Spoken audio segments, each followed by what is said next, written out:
고린도전서 13장 8절서부터 13절까지 말씀입니다. 성경을 좀 펴주시죠. 고린도전서 13장 8절부터 13절까지 말씀입니다. 다 같이 한 목소리로 봉독하겠습니다. 사랑은 언제까지든지 떨어지지 아니하나 예언도 패하고 방언도 그치고 지식도 패하리라. 우리가 부분적으로 알고 부분적으로 예언하니 온전한 것이 올 때에는 부분적으로 하던 것이 패하리라. 내가 어렸을 때에는 말하는 것이 어린아이와 같고 깨닫는 것이 어린아이와 같고 생각하는 것이 어린아이와 같다가 장성한 사람이 되어서는 어린아이의 일을 버렸노라. 우리가 이제는 거울로 보는 것 같이 희미하나 그때에는 얼굴과 얼굴을 대하여 볼 것이요 이제는 내가 부분적으로 아나 그때에는 주께서 나를 아신 것 같이 내가 온전히 알리라. 그런즉 믿음, 소망, 사랑 이 세 가지는 항상 있을 것인데 그 중에 제일은 사랑이라. 아멘. 사랑에 대해서 얘기를 하는데 오늘 8절부터 13절까지 보시면 사랑이 있고요. 사랑과 비교되는 것들이 나옵니다. 앞에는 뭐가 비교가 되냐면요. 뭐죠? 예언, 방언, 지식이 8절에서 사랑과 비교돼요. 그죠? 8절만 제가 읽어보겠습니다. 사랑은 언제까지든지 떨어지지 아니해요. 하지만 예언도 패하고 방언도 그치고 지식도 패할 거예요. 예언, 방언, 지식 사라질 거예요. 그 다음에 또 사랑과 비견되는 건 뭡니까? 믿음, 소망이에요. 제일 끝에 보면 그런즉 믿음, 소망, 사랑 이 세 가지는 항상 있을 것인데 또 뭐예요? 그 중에 제일은 사랑입니다. 그러니까 두 번 사랑을 비교해요. 비교하는 대상들은 굉장히 중요한 것들입니다. 첫 번째는 뭐예요? 예언이에요. 그리고 방언이에요. 그리고 지식입니다. 이게 얼마나 중요합니까? 중요한 가치가 있을 뿐만 아니라요. 바울이 이 세 가지를 왜 얘기하냐면요. 고린도 교회에서 이 세 가지가 굉장히 좋은 것, 그죠? 이거 가지면 자랑할 만한 것이 이 세 가지였습니다. 예언하는 사람 좀 자랑할 만하죠. 굉장히 좋은 거니까요. 방언 자랑할 만해요. 지식 자랑할 만합니다. 사람들 사모할 만한 거고요. 갖고 싶어하는 거고 또 정말로 교회 안에서 중요하기도 해요. 좋은 거죠. 그것과 사랑을 비교합니다. 그래서 이렇게 이해하시면 좋아요. 세 가지를 얘기했는데 9절, 10절 이야기는요. 아마 예언에 관한 이야기일 겁니다. 우리가 부분적으로 알고 부분적으로 예언해요.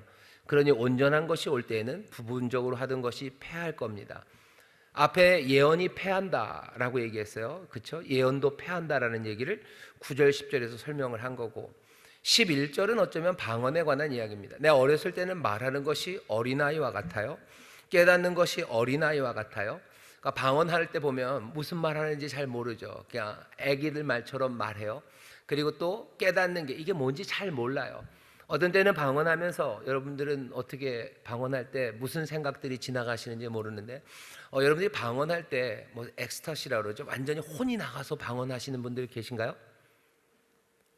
모르겠어요. 그런 분들도 계실 텐데 보통은 제가 임상적으로 본 건 방언할 때 정신들은 멀쩡합니다. 뭘로 알아요? 기도가 끝나면 다들 그치셔요. 방언으로 막 하다가 여기서 딱 그치면 딱 그치셔요. 그 얘기는 뭐가 다 듣고 있고 생각하고 있다는 거예요. 그죠? 완전히 엑스타시, 정신이 그러니까 바깥으로 나가서 방언하시는 분들은 아마 기도가 끝나도 그냥 계속 하실 겁니다. 근데 우리 교회 성도님들이 방언하시는 거 보면 그렇지는 않아요. 그러면 여러분들 그건 방언이 아닌가? 방언하고 있는데 내 생각이 그대로 있으면 사실은 방언은 우리의 혀를 주관하시는 거지 우리의 생각을 주관하시는 것까지는 아니에요. 그러니까 그렇지만 그래도 방언으로 기도할 때 보면 뭔가 생각이 지나갑니다. 그리고 어떤 때는 내가 무슨 말을 하는 것 같다고 느낄 때가 있어요. 내가 지금 무슨 기도를 하나 보다. 하나님이 나에게 뭐라고 말씀하신 내가 거기다 뭐라고 말하는 것 같아요. 그러니까 저만 그런가요? 여러분도 아마 그러실 겁니다. 그런데 그걸 지금 뭐라고 해요? 내가 어렸을 때는 말하는 것이 어린아이와 같고요. 깨닫는 것이 어린아이와 같아요. 뭐가 이렇게 명확하게 방언을 하면서 내가 이게 뭔지 다 알고 그러면 통역의 은사가 있는 거겠죠. 근데 그 정도는 아닙니다. 하지만 방언이라는 게 굉장히 중요하고 좋고 어쩌면 뻐기면서 자랑할 만한 건 아니지만 사실은 자랑할 만해요. 내가 이걸 수고로 해서 얻었기 때문이 아니라 은혜로 나에게 주셨던 것 때문에 내가 어쩌면 선물 받은 것도 자랑합니다. 사람들이 그죠? 내가 뭘 꼭 내가 수고해서 얻어낸 것만 자랑하는 건 아니에요. 하지만 내가 받은 은혜 그것도 자랑을 하죠. 근데 잘난 척은 아니에요. 근데 자랑하고 싶은 것처럼 방언도 자랑할 만합니다. 근데 여기서 어린아이와 같고 깨닫는 것도 어린아이와 같고 또 생각하는 것도 어린아이와 같다가 장성한 사람이 되어서는 어린아이의 일을 버립니다. 위에 얘기했죠. 예언도 패하고 방언도 그칠 거예요. 어린아이 같은 말들, 어린아이 같은 그런 약간 희미한 생각들, 그런 것들이 그쳐지겠죠. 그 다음에 나오는 건 예언, 방언 얘기했으니까 그 다음은 뭡니까? 지식이죠. 너는 얘기해라. 나는 지금 딴 생각한다. 그러시면 안 됩니다. 예언 그치고 예언 패하고 방언 그치고 그리고 지식도 패할 거라 그랬으니까 세 번째 지식 얘기를 해야 되겠죠.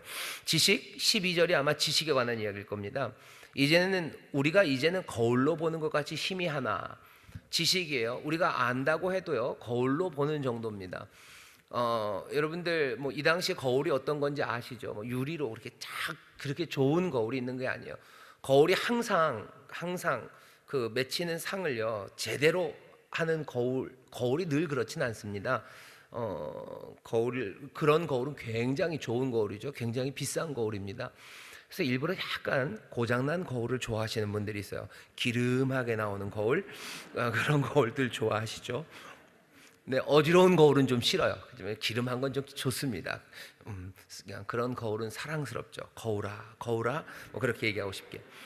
옛날에는 거울이 유리도 아니었어요. 동 같은 거 이렇게 광을 내는 거예요. 그럼 약간은 좀 희미하게 그냥 어느 정도는 알아봅니다. 우리의 지식이라는 게 하나님께서 우리를 아시는 것처럼 그렇게 우리가 아는 건 아니에요. 하지만 너무 염려하지 마십시오. 우리가 하나님을 아는 게 중요한 게 아니라 하나님이 우리를 아시는 게 훨씬 더 중요합니다. 우리가 하나님을 아는 지식이 조금은 희미하죠. 희미해요. 하지만 그때는 얼굴과 얼굴을 보는 것처럼 우리가 그렇게 하나님을 알게 될 겁니다. 그러니 우리의 지식이라는 것도 패해질 거예요. 그때는 지식이라고 말할 것도 없어요. 왜? 얼굴과 얼굴을 대하여 보는데 그게 무슨 지식이 필요합니까? 그냥 내가 그분을 아는 거죠. 그가 나를 아시는 것처럼 내가 그를 압니다. 12절이 그런 얘기죠. 우리가 이제는 거울로 보는 것 같이 희미합니다. 우리의 지식이라는 게 그렇죠. 하지만 그때는 얼굴과 얼굴을 대하여 볼 것이요 이제는 내가 부분적으로 아나 그때는 주께서 나를 아신 것 같이 내가 온전히 알리라. 뭐를 아는지에 대해서는 괄호예요. 하지만 문장 형태가 뭐예요? 주께서 나를 아시는 것처럼 그때는 내가 주를 온전히 안다. 거기에 주라는 게 분명히 들어갈 겁니다. 그러니 내 예언도 패할 거고요 방언도 그칠 거예요. 하나님 아는 지식, 그 지식 참 중요하죠. 하지만 그것도 이제 패해질 겁니다. 언제예요? 미래의 일입니다. 앞으로 그렇게 될 거예요. 오늘 얘기를 하겠지만 그 앞으로, 그 미래라는 게 굉장히 중요합니다. 세 가지가 다, 그러니까 사랑이 첫 번째, 처음은 사랑과 예언, 방언, 지식, 요 세 가지 아주 좋은 것들과 비교했어요. 그것들과 비교했을 때도 사랑이 우위예요. 제일 끝에는 믿음, 소망, 사랑이 있습니다. 믿음 중요해요. 소망도 중요해요. 하지만 그 중에 제일이 사랑입니다. 그러면 믿음과 소망보다 사랑이 제일인 이유를 설명해 줘야 되죠. 근데 설명은 안 해요. 그냥 다짜고짜 사랑이 제일이래요. 왜 그렇습니까? 앞에 9절부터 12절처럼 설명을 해줬으면 좋은데 그 설명은 없어요. 앞에 한번 했기 때문에 아마 똑같은 방식으로 하려면 할 겁니다. 뭐죠? 미래라는 프레임이에요. 우리가 시간이 지나서 그 앞날에, 미래에, 그 오는 세상에 임하실 나라까지 영원한 것이 제일 중요하죠. 흔들리고 사라질 것들은 영원한 것에 비하면 별로 가치가 없습니다. 그래서 다이아몬드가 굉장히 가치가 있는 거예요. 그것들이 깨지지 않아요. 제일 단단하기 때문에 부서지지 않아요. 그래서 사람들이 다이아몬드를 좋아하죠. 근데 사실은 다이아몬드가 안 부서져서 좋아하는 건 아닙니다. 왜 좋아하죠? 비싸니까 좋아하죠. 예. 그것도 여기에 적용이 되긴 됩니다. 근데 꼭 그렇게 얘기할 건 없고.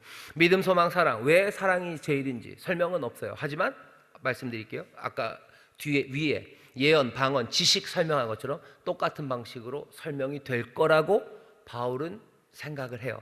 그리고 요만큼만 얘기해도 알아들을 거라고 생각하니 거기서 멈춘 겁니다. 왜 믿음, 소망, 사랑 중에 사랑이 제일입니까? 왜 우깁니까? 라고 물어볼 거는 아닙니다. 어떻게 설명이 돼야 되는지는 이따가 더 설명을 하도록 하겠습니다. 자, 교재를 펴주시고요. 첫 번째 단락 같이 읽겠습니다. 시작. 사랑은 우리의 의무가 아니라 우리의 운명입니다. 가장 단순하고 가장 선명하고 가장 힘든 명령은 사랑하라는 명령입니다. 우리 삶의 부르심은 사랑으로의 부르심입니다.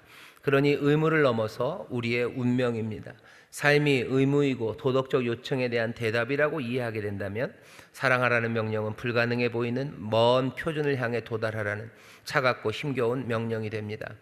하지만 삶 전체를 하나님의 미래라는 틀 안에서 보면 달리 생각할 수 있습니다. 그 미래는 기쁨과 즐거움의 세계, 사랑의 세계이기 때문입니다. 여러분들, 사랑하라라는 명령이 참 애매합니다. 그죠? 사랑하라. 사랑이라는 건 뭔가 자발적으로 해야 되는 것 같아요. 그러니 어려워요. 사랑하라는 말은 너무 짧아요. 하지만 그렇다고 해서 희미하지는 않습니다. 선명해요. 뭔 말인지는 알겠어요. 사랑하라. 뭔 말인지는 알겠고, 근데 그것을 조금만 생각해봐도 정말 힘들어요. 그게 사랑하라라는 말씀입니다.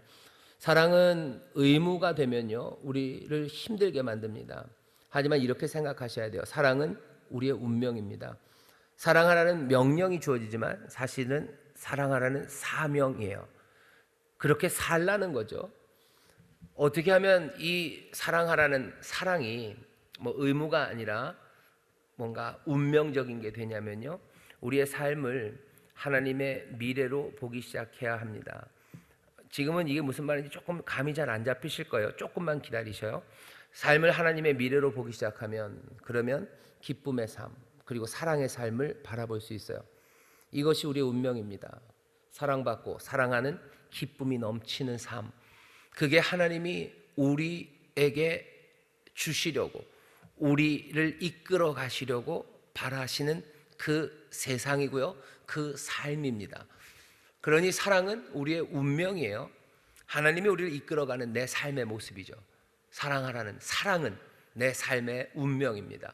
그러니 지금 여기서 사랑하라는 의무로 온 게 아니라요, 그 앞날의 선물처럼 내 삶의 운명처럼 우리에게 주시는 말씀이 사랑하라는 말씀이에요. 사랑이 내 삶의 운명이에요. 나는 사랑하라고 태어난 사람입니다. 사랑받는 사람이고, 그리고 사랑하는 사람이고, 그 가운데 기쁨이 넘치는 삶, 그것이 하나님께서 우리를 부르신 삶이고, 그러니 우리의 운명입니다. 사명이에요. 그러니 그것은 운명입니다. 누군가가 우리에게 사명을 줬다고 해서 그게 우리의 운명이 되지는 않아요. 왜? 그 뜻대로 다 되지는 않기 때문입니다. 하지만 하나님이 우리를 그렇게 명령하시고 그것이 우리의 사명이 된다면 그건 뭐예요? 우리의 운명이 됩니다. 원로 목사님 그 얘기 많이 하시는데요, 명령이고 뭐 축복이에요. 이렇게 해라라는 것은, 생육하고 번성해서 땅에 충만하라라는 것은 명령이죠. 동시에 사명이죠. 그리고 그것은 우리의 운명입니다. 그게 우리의 운명이 될 때 뭐가 되는, 우리의 복이 되는 겁니다. 하나님이 우리의 복 주신다는 건 그래서 명령과 떨어지지가 않아요. 그냥 뭐 이렇게 마음대로 살아라, 그리고 거기에 뭘 가져다 주시는 게 아니에요. 그러니까 뭐라 그래야 되나, 무슨 뭐 청소를 여기서부터 저기까지 하면 너한테 뭐 사과를 3개 주겠다. 우리의 삶을 그렇게 부르신 게 아니에요. 그냥 사과를 3개 주겠다, 복 주신다라는 것이 그게 사과 3개가 우리의 삶의 명령으로 주어진 거예요. 그러니 사과 3개가 우리의 사명이고요, 그게 우리의 복입니다. 하나님이 우리에게 명하신 바가 우리의 삶과 떨어진 것, 우리의 삶에 복된 것과 떨어진 것이 없어요. 용서하라라는 말씀을 주셔요. 용서하라는 것이, 용서가 뭐 별것도 아니고 나쁘고 후지고 뭐 별것도 아니지만 그거 의무처럼 하고 나면 용서했으니까 너한테 뭘 주겠다, 그게 아니라 용서하라라는 그 명령이요, 우리의 사명이에요. 그리고 그것이 우리의 운명이에요. 그리고 그것이 우리의 복입니다. 하나님의 명령은 늘 그런 식이죠. 늘 그런 식이죠. 왜? 하나님이 명령하시는 건 자기의 유익을 위해서 명령하신 적 없으셔요. 하나님은 자기의 유익을 위해서 명령하지 않으셔요. 그 사랑 안에서 우리에게 복된 길, 우리에게 정말로 필요하고 있어야 되는 생명을 위해서 우리에게 명령하셨지, 자기의 유익을 위해서 뭔가 뒤에 무슨 다른 꼼수와 무슨 이렇게 비틀어진 것을 가지고 우리에게 명령하신 적이 없으셔요. 뭐 사랑하라는 명령도 마찬가지예요. 너희들 용서하고 너희들 네 이웃들을 사랑해라. 이웃을 사랑하고 나면 뭘 주는 게 아니에요. 이웃을 사랑하는 게 뭐예요? 내 삶에 하나님이 내 삶을 향해서 가지고 계신 하나님의 미래예요. 그러니 그건 내 운명입니다. 그 운명을 여러분들 비극이라고 생각하지 마세요. 그 운명은 복된 운명입니다. 그리스에서 그리스 희곡들을 보면요, 대부분 운명이라는 건 늘 비극적이에요. 늘 비극이죠. 그러니까 그리스 비극이에요. 다 비극입니다. 운명은 늘 사람을 비극으로 몰고 가요. 운명의 여신이 그러면서 얘기하는 거 다 들어보시면 비극으로 이끌어가죠. 아들이 아버지 죽이고, 아들이 어머니랑 결혼하고, 그 운명이 그렇게 끌고 간다는 거예요. 그러니 운명은 장난이에요. 운명의 장난. 그래서 우리를 슬픔으로 몰고 가는 것. 하지만 하나님 안에서 우리는 그것과는 다른 운명을 봅니다. 하나님의 명령, 그것이 내 사명이고, 그것이 내 운명이고, 그것이 나에게 주시는 하나님의 복입니다. 사랑하라 라는 말씀을 어디서 보셔요? 미래, 아까도 나왔죠. 예언 방언 그거 하면서 결국은 그 세상에서, 그 미래에서 충만해지고 온전해지는 세상에서 우리는 사랑하며 살 겁니다. 그러니 뭐라는 거예요? 사랑하라고 우리에게 명령하신 거고, 사랑하라는 사명을 주신 거고, 사랑이라는 운명으로 우리를 불러가시는 거예요. 그러니 사랑하라는 말에 여러분들 그 얘기를 뭘로 들으셔? 내 운명이에요. 너는 내 운명이 아니고 사랑이 내 운명입니다. 옆에 있는 구역자님들 얘기하셔. 사랑이 우리의 운명입니다. 사랑이 우리의 운명입니다. 이건 이렇게도 설명돼요. 하나님은 사랑이셔요. 하나님은 사랑이셔요. 우리는 어디로 갈 겁니까? 우리의 미래는 하나님 안에 있어요. 그 삶을 살아갈 겁니다. 우리를 그리로 부르셔요. 우리는 그 집으로 갈 거예요. 아버지에게로 갈 거예요. 아버지는 사랑입니다. 내 운명이에요. 내 운명이고 내 미래고 내 복이 거기에 있습니다. 그러니 사랑이라는 건 의무가 아니라 운명으로 받아들이세요. 사랑하라는 명령을 운명으로 받아들이셔요. 하나님 사랑하는 거 내 운명입니다. 내 복입니다. 내 미래입니다. 이웃을 내 몸처럼 사랑하는, 의를 이루며 사랑하라는 그것은 나에게 주신 명령이고 내 사명이고 내 운명이고 내 미래고 내 복입니다. 그렇게 생각하실 때 사랑은 그냥 규칙이나 아니면 우리에게 가져다 준 아주 우리를 힘들게 하고 빡빡하게 하는, 우리를 올가매는 뭔가가 아니라 우리에게 주시는 선물이에요. 그러니 사랑이 오신다라는 말이요, 우리에게 기쁨이 되죠. 사랑이 오셔요. 그래서 우리를 어떻게 해요? 그 운명으로, 그 복된 곳으로 그 사랑이 이끌어 가시는 거예요. 사랑이 여기 있다. 사랑이 얘 있으니. 우리가 하나님을 사랑한 게 아니고 하나님이 우리를 먼저 사랑하시고 그 사랑이 우리를 그 모든 죄와 그리고 험하고 악한 것에서 건져내어서 그 미래로, 그 운명으로 가야 되는 그곳으로 우리를 이끌어 가시는 거예요. 이게 우리가 알고 있는 사랑입니다. 그리고 기독교가 사랑의 종교라고 얘기하는 것은 그런 이야기입니다. 오늘 바울이 그 얘기를 해요. 사랑은 의무가 아니라 운명입니다. 오늘 제가 분명 일찍 끝낸다고 그랬는데 왜 이러는지 다음 단락 읽겠습니다. 현재 안에는 미래를 가리키는 세 가지가 있습니다. 믿음, 소망, 사랑입니다. 믿음은 예수님 안에 알려진 하나님을 보고 모든 것에서 그분을 신뢰하는 것입니다. 소망은 하나님과 하나님이 미래에 하실 일을 앞서 바라보는 것입니다. 그리고 그 일은 이미 예수님의 부활로 보장이 되어 있습니다. 사랑은 결국 우리가 하나님이 아시는 대로 알고 하나님이 이미 포용하신 그대로 포용할 것을 말합니다. 그리고 이 셋 중에서 사랑이 으뜸입니다. 왜 그런가요? 믿음은 실체가 되어 사라질 것입니다. 소망은 기쁨이 되어 비어질 것입니다. 하지만 사랑은 하늘에서 더 밝게 빛나게 될 것이기 때문입니다. 믿음, 소망, 사랑이에요. 여기 바울은 설명하지 않았습니다. 그냥 제가 설명을 덧붙였어요. 그냥 어거지로 붙인 건 아니에요. 아까 앞에 나왔던 예언, 방언, 그리고 지식 똑같은 그 틀에서입니다. 앞날이에요. 앞으로 어떻게 될까 하는 거죠. 믿음이 중요한 겁니다. 믿음은 뭐죠? 예수님 안에서 알려진 하나님을 보는 거예요.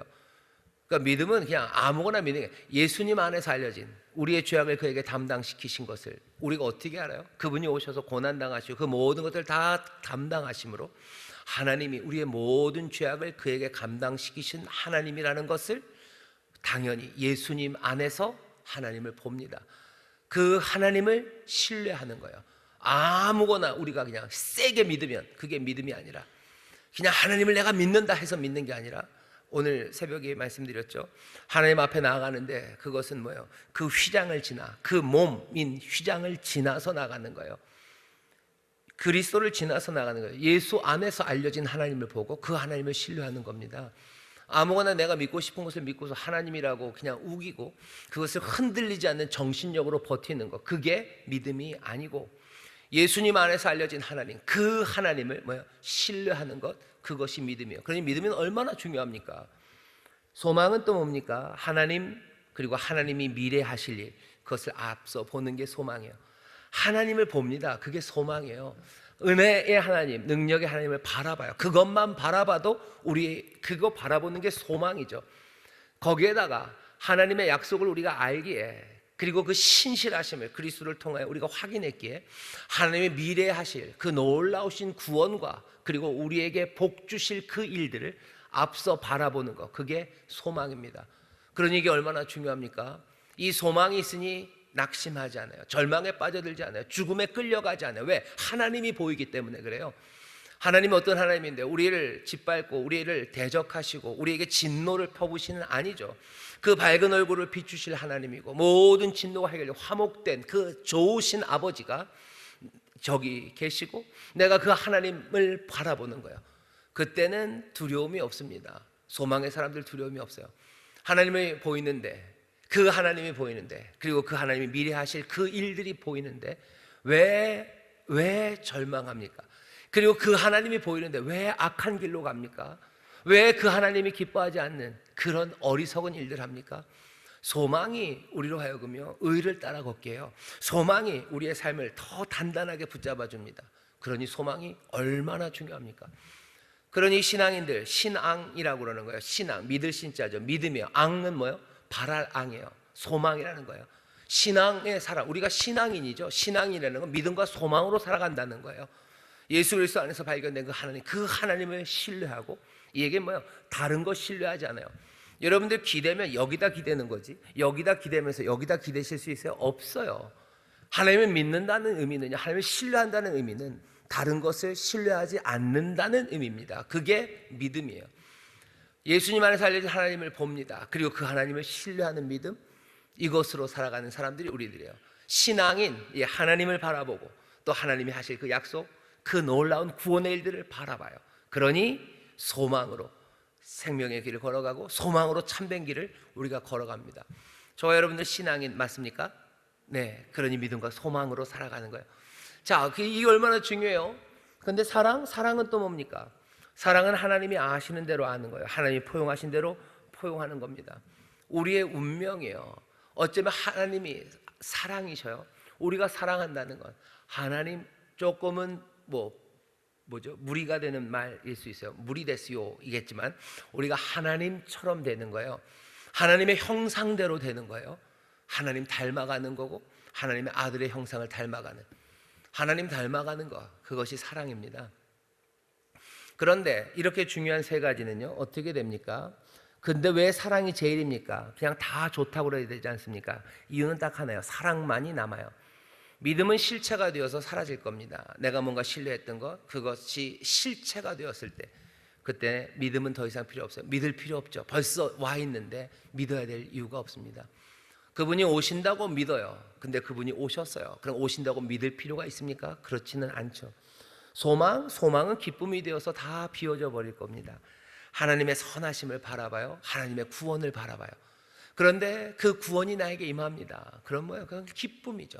약속하신 대로 이루셨어요. 오신다는 분이 오셨어요. 그러면 그 소망은 기쁨이 되었지 더 이상 소망하지는 않아요. 기쁨만이 가득할 겁니다. 거기에 그분이 계실 거고 우리에게는 기쁨만이 가득해요. 그 얘기는 믿음도 소망도 이제는 스르르르 사라지고 비워질 거예요. 그럼 뭐만 남습니까? 거기 사랑이신 그분과 그분을 사랑하는 우리만 남아요. 사랑은 하늘에서, 그러니 더 밝게 빛날 겁니다. 더 밝게 빛나요. 그분이 우리를 향한 사랑이 더 밝게 빛나고 우리도 그 앞에 있으니 우리가 그분을 향한 사랑이 더 밝게 빛나겠죠. 얼만큼 빛날까? 아마 가슴이 터질 만큼 그렇게 사랑은 빛날 겁니다. 사랑이 그렇게 터질 만큼 빛나는 사랑만이 남죠. 그러니 바울이 얘기하는 거예요. 사랑이 제일이다. 믿음, 소망, 사랑, 이 세 가지 항상 있겠지만 그래도 그 중에 제일은 사랑이라고 얘기합니다. 오늘 제목이 뭐예요? 우리가 기쁨으로 누릴 운명입니다. 우리가 기쁨으로 누릴 거야. 우리의 소망이 이루어지고, 그렇죠? 그분이 우리와 함께해서 기쁨으로 누릴 우리의 운명, 그것은 사랑입니다. 그러니 사랑이 제일 중요해요. 그래요? 그러면 알겠습니다 라고 끝나면 되는데, 아니요, 거기서 끝나지 않아요. 사랑은 배워야 할 생활 방식입니다. 다음 달락 같이 읽겠습니다. 시작. 사랑은 우리가 은혜를 힘입어 반드시 따라가야 할 새 세계의 생활 방식입니다. 우리는 지금 여기서 사랑을 배워야 합니다. 사랑은 그곳에서 우리가 말할 언어의 문법이기 때문입니다. 우리가 여기서 사랑의 진보를 더 많이 이룰수록 우리는 더 온전히 그 세계를 살아갈 준비를 갖추는 것입니다. 계속 읽겠습니다. 고린도 교인들이 자랑거리로 내세웠던 것들보다 이런 영속적인 것들에 관심을 두어야 합니다. 새 세계가 오면 누구에게 예언이 필요하겠습니까? 모두가 단번에 서로 이해하는데 무슨 방언이 필요하겠습니까? 알 수 있고 알아야 할 것들을 모두 알게 되었는데 왜 지식이 필요하겠습니까? 이런 것들은 지금 세계에나 필요한 것들입니다. 사랑이 영원하죠. 그러니 어떻게 돼요? 지금 사랑을 배우셔야 돼요. 지금 여기서 배워야 합니다. 사랑은 그 나라에서 우리가 말할 문법이에요. 여러분들 미국? 여러분 영어는 좀 하시니까 여러분들이 미얀마를 가서 사시려고 하시면 뭐 하셔야 돼요? 미얀마 말 준비하셔야 돼요. 여러분이 홍콩에 가서 사시려면 홍콩말 준비하셔야 되죠. 그냥 가도 살 수는 있습니다. 하지만 어벙하게 사시겠죠. 거기에는 믿음, 소망 말고 사랑만 있을 거예요. 그 사랑의 언어, 사랑이라는 언어, 그것들을 배워야 합니다. 온전히 그 나라를 누리려면, 그 나라는 어떤 나라입니까? 홍콩, 미얀마 아니고요, 오는 세상이에요. 임하는 세상입니다. 이 오는 세상, 임하는 세상은 세상의 끝에 하나님께서 새하늘과 새 땅으로 오실 그 세상이기도 하고, 우리 가운데 임하신다 하셨던 바로 그 하나님 나라일 수도 있어요. 벌써 임한 그 하나님의 나라를 내가 제대로 살려면 뭐 배워야 됩니까? 사랑을 배워야 돼요. 사랑받는 거 배워야 되고, 내가 사랑하는 거, 내가 하나님을 사랑하면 사랑할수록, 내가 주님을 사랑하면 사랑할수록, 내가 이웃을 사랑하면 사랑할수록 여기 임하신 하나님의 나라가 분명하게 보입니다. 하나님의 은혜가 분명하게 보이고, 그 능력이 보이고, 그 의와 그 진리와 성령 안에서의 샬롬이 보여요. 뭐 하면? 우리가 사랑을 배워가기 시작하면입니다. 지금 여기서부터 배워야 돼요. 온전한 그 나라를 누리려면, 새하늘과 새 땅에서 누리려면, 또 지금 임한 이 하나님의 나라를 누리려면, 신앙생활이 더 이거를 그냥 더 훨씬 더 실제적으로 바꾸면요, 교회 다니면서 왜 기쁨이 없냐는 거죠. 사랑하지 않기 때문이에요. 하나님이 더 사랑하기 시작하고요, 마음을 다해 사랑하고, 또 그렇게 힘을 다해 하나님 사랑하고, 내 이웃들 사랑하기 시작할 때 교회, 신앙, 여기 임한 나라, 그 나라 즐겁습니다. 내 가정에 하나님의 나라가 임하기를 바라고 임했는데 왜 기쁘지 않습니까? 사랑을 덜 배웠기 때문이에요. 그냥 어벙한 거죠. 어정쩡한 거죠. 낯선 거죠. 이게 뭔가 싶은 거죠. 뭐라고 써 있는지도 모르겠고, 이 말이 뭔 말인지도 모르겠고, 그러니 그냥 얼떨떨한 겁니다. 그래도 거기에 없는 것보단 나아요. 하지만 그 나라를 누리려면 그 생활 방식, 그 언어를 배워야 되는 것처럼, 미식축구 경기 보면요, 재미없는 사람은 진짜 재미없습니다. 하지만 그게 뭔지 아는 사람들은 진짜 재밌습니다. 진짜 재밌어요. 그거랑 똑같아요. 사랑을 배우셔요. 사랑하면 할수록 더 즐거워져요. 사랑할수록 하나님과 함께하는 이곳이 즐겁고요, 그러니 더 소망할 수 있어요. 내가 주 앞에 서는 그날 새하늘과 새 땅에서 내 삶을 얼마나 감격으로 넘칠까. 사랑, 지금 여기서 배워야 할 생활 방식입니다. 그 나라에 필요한 거예요. 예언과 방언, 지식, 그게 필요하지는 않습니다. 마지막으로 제일 좋은 길은 뭡니까? 사랑입니다. 아까 처음에 얘기했던 하나님의 미래 관점에서 생각한다는 거, 이제 뭔지 조금 감이 잡히셨을 거예요. 왜 사랑이 제일 좋은 길일까? 하나님의 미래, 하나님이 혼자 계시는 미래, 하나님이 혼자 만드시는 미래가 아니라 하나님이 우리를 향해서, 우리를 위해서가 거기 들어가 있어요. 우리를 위한 하나님의 미래예요. 우리를 사랑하심으로 우리에게 주시려는, 우리와 함께 하시려는 하나님의 미래, 거기에서 생각하기 시작하면 사랑이 제일 좋은 길이구나 하는 것이 분명해집니다. 우리가 기쁨으로 누릴 운명이에요. 사랑, 가장 중요합니다. 이걸 알기 시작하면요, 잘났다고 다툴 일이 없어요. 은사를 비교하면서 우쭐할 일이 없어요. 자랑거리를 찾을 일도 없습니다. 고린도 교회는 이런 일들 지금 하고 있는 거죠. 그러지 말아라. 너희들이 사랑한다면, 너희들이 사랑하는데 자랑할 일이 뭐가 필요하고, 너희들이 사랑하는데 사랑하는 것, 그것이 제일 좋은 길인데 방언, 예언, 지식 이런 거 있다고 비교하고 우쭐대고 잘났다고 다툴 일 없죠. 뭐만 남아요? 힘써 사랑하기만 남는 것 아니겠냐. 힘써 사랑하는 것, 힘써 사랑하는 것, 그것만 남는 거라고 바울이 우리에게 얘기해 주고, 또 바울을 통해서 주님이 우리에게 말씀해 주십니다. 여러분, 이 사랑을 깊이 묵상하셔요. 그리고 이 사랑에 힘쓰십시오. 어떻게 사랑하냐고요? 돌아와서 다시 하나님 사랑하셔요. 그리고 또 이웃을 사랑하십시오. 내 몸처럼 사랑하시고 또 하나님을 전심으로 사랑하셔요. 어떻게 사랑하는지 정말 모르시겠거든 성경에 나오는 하나님이 사랑했던 사람들, 그 사람들을 보셔요. 그것도 애매하거들랑 늘 정답이 되시는 예수님 보셔요. 예수님의 아버지 하나님을 어떻게 사랑하셨는지 기쁨으로 순종하셔요. 끝까지 충성스럽게 순종하시며 사랑하십니다. 사랑은 다른 것 아니죠. 사랑은 뭐 하는 거예요? 사랑은 계명을 지키는 거라고 얘기하는 거예요. 사랑은 계명을 지킨다. 계명이 다시요, 자꾸 이러면 안 되는데 이러면 안 됩니다. 계명이라는 건 우리에게 주신 명령이죠. 하지만 하나님의 모든 명령은 우리에게 복을 주시려는, 우리에게 복된 기쁨의 삶으로 주시려는 그 명령이에요. 사랑하는 사람은 그 계명을 지킵니다. 그 뜻을, 그 선하신 뜻을 기쁨으로 끝까지 충성으로 따라가요. 그러니 물으면 돼요. 예수님이 순종하신 것처럼 나도 기쁨으로 하나님을 순종하고 하나님만 의지하고 내가 살아갑니다. 예수님께서 이웃을 사랑하셔서 자기의 몸을 내어주셨듯이, 예수님께서 교회를 사랑함으로 자기의 몸을 내어주셨듯이 내 이웃들, 내 남편, 내 이웃입니다. 남편이 무슨 이웃이에요? 이웃 맞습니다. 아주 이웃 중에서도 특별한 이웃입니다. 진짜입니다. 특별한 이웃을 내 몸처럼 사랑하셔요. 부모님 사랑하셔요. 자녀들 사랑하시고, 여러분들 동네에 있는 이웃들, 동창들 사랑하셔요. 이웃이 누굽니까? 라고 묻는 사람에게 예수님 뭐 얘기하신 거예요? 그냥 거기 쓰러져 있는 사람, 그 사람이 네 이웃이고, 저 사람은 내 이웃이 될 수 없을 거라고 생각한 사람, 그 사람이 네 이웃이다 라고 지금 말씀해 주시지 않습니까? 힘써 사랑하는 것, 그것만 남습니다. 그때 아까 얘기했던 모든 말씀들이요, 이만 그 나라에서 나는 어느샌가 아주 익숙하고 즐거워요. 오실 그 세상, 그 새하늘과 새 땅에서도 내가 그 기쁨이 더 충만하고 가슴 벅찬 사랑으로, 그 빛나는 사랑으로 서 있을 내 운명을 보기 시작합니다. 힘써 사랑하시기를 주의 이름으로 축원합니다. 자, 한 걸음 내딛기 같이 읽겠습니다. 시작. 사랑하는 명령을 진지하게 생각해야 하고 기쁨으로 받아야 합니다. 사랑하라는 말씀에 따라 살아가려면 내 삶에 어떤 변화가 당장 필요한가요? 사랑하라는 그 말씀에 어떻게 살아가야 되는지, 하나님 사랑하고 이웃 사랑하는 그 길이 뭔지 하나씩 여러분들 변화되기 시작하셔야 돼요. 그 삶에 기쁨이 가득합니다. 그게 여러분들의 운명입니다. 하나님이 우리를 그리로 이끌어 가실 거예요.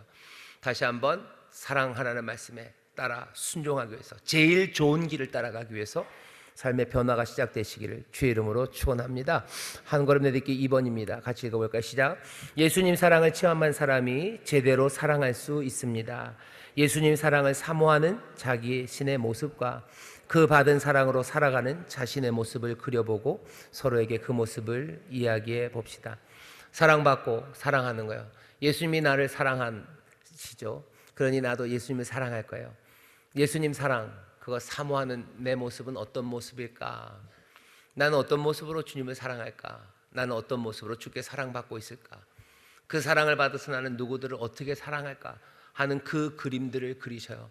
누구보다도 잘난 척해서 우쭐해서 내가 콧대를 높이는 생각들, 그 내 콧대 높인 것에 제가 기죽은 상상들, 그런 상상들 말고 내가 예수님 사랑을 사모하는 내 모습, 그리고 내가 이웃을 사랑하는 그 모습, 그 모습들을 그리기 시작하십시오.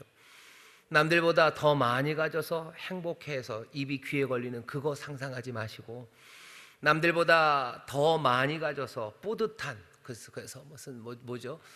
공작새처럼 걸어가는 내 모습을 상상하지 마시고, 예수님 사랑하고 그리고 내 이웃 사랑하는 내 모습들은 어떤 모습일까? 그것들 상상하기 시작하셔.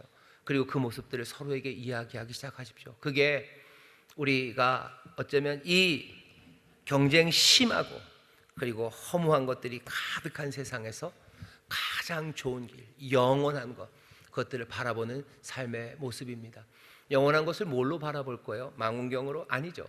사랑하는 모습들, 그 모습들을 하나씩 그려가기 시작하셔. 점점 더 그 모습들은 아름다워지고요, 더 충만해지고 온전해져 갈 겁니다. 그 귀한 변화가 우리 교회 또 우리 구역장님들에게 또 저에게 넘치기를 바랍니다. 기도하겠습니다. 하나님 감사합니다. 하나님 사랑이십니다. 하나님, 이것이 그냥 이해하지 못할 이야기 아니면 우리에게 주는 족쇄가 아니라 우리의 운명이고 우리의 복된 미래임을 우리가 기억하게 하시사 성령 안에서 이 사랑받고 사랑하는, 그렇게 점점 더 하나님 닮아가는, 우리 아버지 닮아가는 하나님의 사람들, 그렇게 닮아가며 점점 더 풍성해지는 생명을 누리고 점점 더 복된 삶에 감격하는 우리 모든 성도들, 특별히 우리 구역장들이 되게 하여 주옵소서.